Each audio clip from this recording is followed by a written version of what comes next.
ನಮಸ್ಕಾರ ಸ್ನೇಹಿತರೆ. ಪಶ್ಚಿಮ ಬಂಗಾಳದಲ್ಲಿ ರಾಜಕೀಯ ಭೂಕಂಪ ಸಂಭವಿಸಿದೆ. ಕಳೆದ 15 ವರ್ಷಗಳಿಂದ ಅಜೇಯರಾಗಿದ್ದ ಮಮತಾ ಬ್ಯಾನರ್ಜಿ ಅವರ ಟಿಎಂಸಿ ಕೋಟೆ ಧೂಳಿಪಟವಾಗಿದೆ. ಸ್ವಾತಂತ್ರ್ಯ ನಂತರ ಇದೇ ಮೊದಲ ಬಾರಿಗೆ ಬಂಗಾಳದ ಮಣ್ಣಿನಲ್ಲಿ ಕಮಲ ಅರಳಿದ್ದು ಭಾರಿ ಗೆಲುವಲ್ಲ, ಇದು ಅಭೂತಪೂರ್ವ ಲ್ಯಾಂಡ್ ಸ್ಕ್ರಿಪ್ಟ್ ವಿಕ್ಟರಿ ಎಂದು ಶೂನ್ಯದಿಂದ ಶುರು ಮಾಡಿ ಬಂಗಾಳವನ್ನು ಬಿಜೆಪಿ ಗೆದ್ದಿದ್ದು ಹೇಗೆ, ಮಮತಾ ದೀದಿ ಸೋಲಿಗೆ ಕಾರಣಗಳೇನು, ಈ ವಿಡಿಯೋದಲ್ಲಿ ಸಂಪೂರ್ಣ ಮಾಹಿತಿ ನೋಡೋಣ. ಬನ್ನಿ ಮುಂದುವರೋಣ. ನೋಡಿ, ಪಶ್ಚಿಮ ಬಂಗಾಳದಲ್ಲಿ ಟೋಟಲ್ 294 ಕ್ಷೇತ್ರಗಳಲ್ಲಿ ಬಹುಮತಕ್ಕೆ ಬೇಕಾಗಿದ್ದು ಮ್ಯಾಜಿಕ್ ನಂಬರ್ ಓನ್ಲಿ 148. ಇದು ಬಿಜೆಪಿ ಬರೋಬ್ಬರಿ 180 ಸ್ಥಾನಗಳನ್ನು ಗೆದ್ದಿದೆ. 190 ಸೀಟುಗಳನ್ನು ಗೆದ್ದು ಅಧಿಕಾರ ಹಿಡಿದಿದೆ. ಇತ್ತ ಟಿಎಂಸಿ 100ರ ಗಡಿ ದಾಟಲು ಒದ್ದಾಡುತ್ತಿದೆ. ನೆನಪಿರಲಿ, 2016ರಲ್ಲಿ ಬಿಜೆಪಿ ಗೆದ್ದಿದ್ದು ಕೇವಲ 3 ಸೀಟುಗಳನ್ನು ಮಾತ್ರ. ಅಲ್ಲಿಂದ 77 ಈಗ ನೇರವಾಗಿ ಗದ್ದಿಗೆ ಇಳಿದಿವೆ. ಇನ್ನು ಕಾಂಗ್ರೆಸ್ ಮತ್ತು ಇತರೆ ಪಕ್ಷಗಳು ಬಂಗಾಳದಲ್ಲಿ ಧೂಳಿಪಟದಿಂದಲೇ ನಾಪತ್ತೆಯಾಗದಂತೆ ಕಾಣುತ್ತಾ ಇವೆ. ಇನ್ನು ಹೇಳೋದಾದರೆ ಗೆಲುವಿನ ಮಾಸ್ಟರ್ ಪ್ಲಾನ್ ಇದಕ್ಕೆ ಏನು ನೋಡಿ. ಪಾಯಿಂಟ್ 1 ಹೇಳೋದಾದರೆ ಸುವೇಂದು ಅಧಿಕಾರಿ ಫ್ಯಾಕ್ಟರ್. ಮಮತಾ ಬ್ಯಾನರ್ಜಿಯ ಅವರ ಬಲಗೈ ಆಗಿದ್ದ ಸುವೇಂದು ಅಧಿಕಾರಿ ಬಿಜೆಪಿಗೆ ಬಂದಿದ್ದು ದೊಡ್ಡ ಪಾಯಿಂಟ್ ಟರ್ನಿಂಗ್ ಆಗಿದೆ. ಟಿಎಂಸಿಯ ಒಳಹಾದಿ ಮತ್ತು ದೌರ್ಬಲ್ಯಗಳನ್ನು ಅರಿತಿದ್ದ ಅವರು ಬಿಜೆಪಿ ಸಂಘಟನಾತ್ಮಕ ಬಲ ನೀಡಿದರು. ಪಾಯಿಂಟ್ ಹೇಳೋದಾದರೆ ಹಿಂದೂ ರಾಷ್ಟ್ರೀಯತೆಗೆ ಬಾಂಗ್ಲಾ ನುಸುಳುಕೋರರು ಅನ್ನು ಟಾರ್ಗೆಟ್ ಮಾಡಿತು.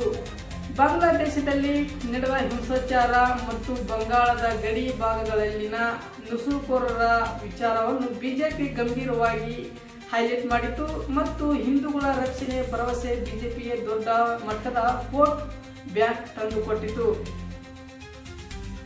ಇನ್ನು ಮಹಿಳಾ ಮತದಾರರ ಉಲ್ಟಾ ಪಲ್ಟಾ. ಮಮತಾ ದೀದಿ ದೊಡ್ಡ ಶಕ್ತಿ ಮಹಿಳೆಯರಿಗೆ ಆಗಿದ್ದರು. ಆದರೆ ಆರ್ಜಿಕರ್ ಮೆಡಿಕಲ್ ಕಾಲೇಜ್ ಪ್ರಕರಣ ಮತ್ತು ಸಂದೇಶ ಖಾಲಿ ಈ ಘಟನೆಗಳಲ್ಲಿ ಮಹಿಳೆಯರಲ್ಲಿ ಆಕ್ರೋಶ ಮೂಡಿಸಿದವರು. ಮಹಿಳೆಯರ ರಕ್ಷಣೆ ಮಾಡುವಲ್ಲಿ ಟಿಎಂಸಿ ವಿಫಲವಾಯಿತು ಎಂಬ ಆರೋಪ ಬಿಜೆಪಿ ವರದಾನವಾಯಿತು. ಮಮತಾ ಬ್ಯಾನರ್ಜಿ ಸೋಲಿಗೆ ಕಾರಣಗಳೇನು ನೋಡಿ. ಆಡಳಿತ ವಿರೋಧಿ 15 ವರ್ಷಗಳ ದೀರ್ಘ ಆಡಳಿತ ನಂತರ ಜನರ ಬದಲಾವಣೆ ಬಯಸಿದ್ದರು. ಭ್ರಷ್ಟಾಚಾರದ ಆರೋಪಗಳು ಮತ್ತು ಟಿಎಂಸಿ ನಾಯಕರ ಗುಂಡಾವರ್ತನೆ ಜನರಿಗೆ ಸಾಕಾಗಿ ಎನಿಸಿತ್ತು ನೋಡಿ. ವೋಟರ್ ಲಿಸ್ಟ್ ಪರಿಷ್ಕರಣೆ. ಚುನಾವಣಾ ಆಯೋಗವು ಸುಮಾರು 91 ಲಕ್ಷ ನಕಲಿ ಮತದಾರರ ಹೆಸರನ್ನು ಡಿಲೀಟ್ ಮಾಡಿತ್ತು ಕೂಡ. ಟಿಎಂಸಿಗೆ ಇದು ದೊಡ್ಡ ಪೆಟ್ಟು ನೀಡಲಾಗಿದೆ. ಆರ್ಥಿಕತೆ ಭರವಸೆಗಳು. ಮಮತಾ ಅವರ ಲಕ್ಷ್ಮೀ ಭಂಡಾರ್ ಯೋಜನೆಗೆ ಪ್ರತಿಯಾಗಿ ಬಿಜೆಪಿಯು ಕೂಡ 3,000 ರೂಪಾಯಿ ನೀಡುವ ಮತ್ತು ಕೇಂದ್ರ ಆಯುಷ್ಮಾನ್ ಭಾರತ ಜಾರಿ ಮಾಡುವ ಭರವಸೆಗಳನ್ನು ನೀಡಿತು. ಹೀಗಾಗಿ ಬಿಜೆಪಿಗೆ ಸ್ವಲ್ಪ ಗೆಲುವಿನ ವೋಟಿಂಗ್ ಪಾಯಿಂಟ್ ಜಾಸ್ತಿ ಸಿಕ್ಕಂತಾಯಿತು ನೋಡಿ. ಒಟ್ಟಾರೆಯಾಗಿ ಹೇಳಬೇಕೆಂದರೆ ಅಮಿತ್ ಶಾ ಮತ್ತು ಅವರ ತಂತ್ರಗಾರಿಕೆ, ಮೋದಿಯವರ ಮುಖ ಮತ್ತು RSSನ ಗ್ರೌಂಡ್ ವರ್ಕ್ ಬಂಗಾಳ ಇತಿಹಾಸವನ್ನೇ ಬದಲಿಸಿದೆ. ಸದ್ಯಕ್ಕೆ ಸುವೇಂದು ಅಧಿಕಾರಿ ಮುಂಚೂಣಿಯಲ್ಲಿದ್ದರೂ ಬಂಗಾಳ ಮುಂದಿನ ಸಿಎಂ ಯಾರು ಎಂಬ ಕುತೂಹಲ ಹಾಗೆ ಉಳಿದಿದೆ. ಇದು ಸ್ನೇಹಿತರೆ ಬಂಗಾಳದ ರಿಸಲ್ಟ್ ಬಗ್ಗೆ ನಿಮ್ಗೇನು ಅನಿಸಿತು ಮತ್ತು ಬಿಜೆಪಿ ಬದಲಾವಣೆ ತರುತ್ತಾ